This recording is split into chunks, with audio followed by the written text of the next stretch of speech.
ದೆಹಲಿ ಅಬಕಾರಿ ನೀತಿ ಕೇಸ್ನಲ್ಲಿ ಮಾಜಿ ಮುಖ್ಯಮಂತ್ರಿ ಅರವಿಂದ್ ಕೇಜ್ರಿವಾಲ್ ಮತ್ತು ಮಾಜಿ ಉಪಮುಖ್ಯಮಂತ್ರಿ ಮನೀಶ್ ಸಿಸೋಡಿಯಾ ಅವರನ್ನ ಅಬಕಾರಿ ನೀತಿ ಪ್ರಕರಣದಲ್ಲಿ ವಿನಾಯಿತಿ ನೀಡಿದ ಕೆಲವೇ ಕ್ಷಣಗಳಲ್ಲಿ ಅರವಿಂದ್ ಕೇಜ್ರಿವಾಲ್ ಅವರು ಮಾಧ್ಯಮಗಳ ಮುಂದೆ ಭಾವುಕರಾಗಿ ಕಣ್ಣೀರನ್ನ ಹಾಕಿದ್ದಾರೆ.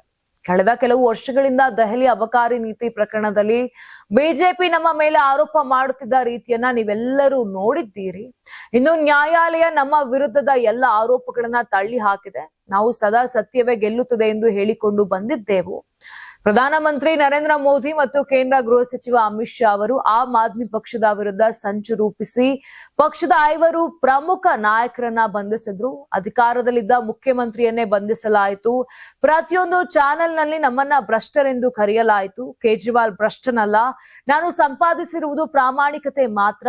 ಇನ್ನು ನ್ಯಾಯಾಲಯವೇ ಕೇಜ್ರಿವಾಲ್, ಮನೀಶ್ ಸಿಸೋಡಿಯಾ ಮತ್ತು ಎಎಪಿ ಪ್ರಾಮಾಣಿಕರು ಅಂತ ಹೇಳಿದೆ ಅಂತ ಕಣ್ಣೀರು ಹಾಕುತ್ತಲೇ ಪ್ರತಿಕ್ರಿಯೆಯನ್ನ ಕೊಟ್ಟಿದ್ದಾರೆ ಕೇಜ್ರಿವಾಲ್ ಅವರು. Karnataka TV leader awards 2025 best MLA nomination ಕರಾವಳಿ ಮತ್ತು ಮಧ್ಯ Karnataka.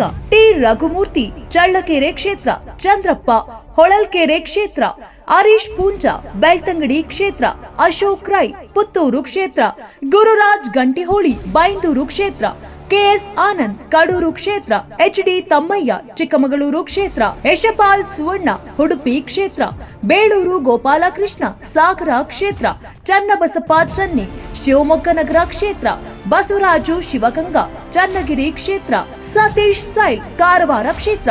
Karnataka TV WhatsApp channel ಮೂಲಕ ವೋಟ್ ಮಾಡಿ ಹಾಗೂ ಇವರಲ್ಲಿ ಬೆಸ್ಟ್ ಎಂಎಲ್ಎ ಯಾರು ಕಮೆಂಟ್ ಮಾಡಿ.